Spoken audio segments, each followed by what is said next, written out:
It might be surprising to find out that the friendly, outgoing person that you see now was not the person that I was while I was young. While I was young, I was a really quiet kid. I mean, I still interacted with others in school, not like I was by myself. I just wasn't as loud as the other children when it came to free time during class period. When I used to speak, my voice would be low. This personality made its way into the classroom as well. When the teacher would ask questions to the class, I would be too shy to raise my hand and say the answer. Why? It was because I did not like the limelight to be placed on me. I was scared to speak when everybody would listen to my voice. This mentality loomed itself throughout my academic career until I reached high school, when I discovered a club that would open up my eyes to the world around me and rid my fear of speaking in front of people. This club was Model United Nations. Model UN is pretty much what it sounds like. It is a club that emulates the principles and actions of the United Nations. Essentially, each school is given a batch of countries. Students are paired up to represent one of the given countries and granted a committee and topic to work with. This is called a delegation.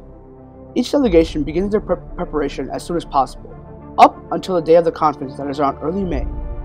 What preparation entails is the full understanding of the assigned nation's policies and how they would act in the actual United Nations, who they would work with, and how they would help solve the issue at hand.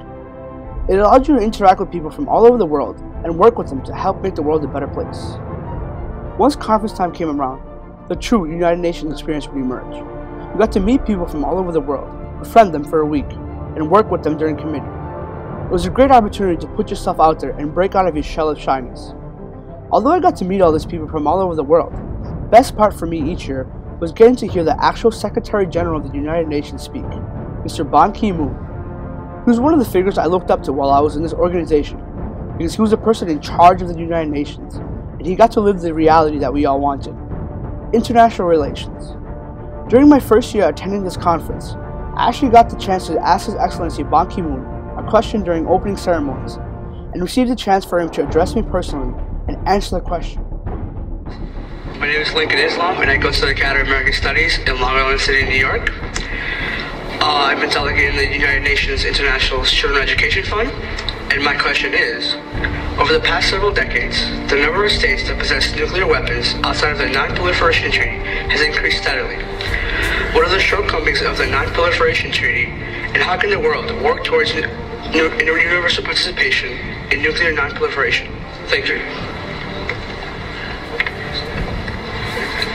As you know, the United Nations and I have made this nuclear disarmament and non-proliferation issue as one of the 7 most important priority targets of the United Nations. And as you know, these days, this NPT review conference is now being held in the United Nations. Many delegations are debating how we can make this world free of nuclear weapons. President Obama has taken very important leadership initiatives these days. Starting from last year, September last year, he convened for the first time in the history of the United Nations the summit meeting of Security Council focused on nuclear disarmament. Essentially, what this club did for me is allow me to overcome my fear of public speaking. It forced me to be in an environment where I had to speak, and if I didn't, I would be misrepresenting the country my partner and I were assigned. Not only did it help me overcome my fear of speaking in front of large crowds, but it opened up doors for my professional career as well. Upon graduating high school, I was given the opportunity to work for Global Classrooms, the company that hosts a conference every year and works with Model United Nations teams around the world. They granted me this job opportunity because I was told they loved my personality and passion for Model UN. Working for Global Classroom has been a great experience. The people that I met and the relationships that I create will be with me forever. These group of individuals would become my family that I would come to for advice on anything career or personal. I was even given a nickname for being the youngest member on staff, Baby Lynx, as what they called me. Embarrassing, I know. I have come a long way from being the shy little kid I was in elementary school.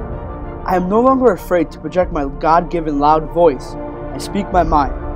Model United Nations has truly changed my life.